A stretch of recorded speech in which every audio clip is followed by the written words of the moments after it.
Morning mga ka-Super Warrior. Nandito tayo sa second clacker ng QPH Tacloban. Ito si Sir Pamel.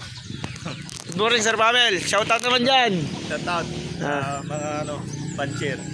Shoutout daw sa mga puncher. At titingnan natin yung kanyang Super Warrior na naglakabon. So let's go. So check natin yung kay Sir Pamel na Super Warrior na ito.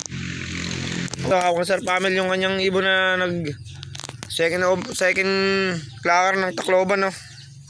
Recover na, lakas na ulit ng ibon. Sir Pamel, ano bang ginagawa mo dyan pag kondisyon? Wala, patukala tsaka B12. Kinig nyo yun, patukala ang baon ng ibon ni Sir Pamel tsaka B12. Wow naman! Pero yan Wow! OC. Parang Johnson Relax nga ni Sir X Maki ng kulay Tukod line. Pero tukod line lang daw yan. Newbie puncher lang yan si Sir Pamel. Congratulations Sir Pamel. Salamat. Lupit. Sir Pamel, baba mo nga yung ibon dyan. Ano naman, talagang gigil lagi pumasok. Tapang. Congrats.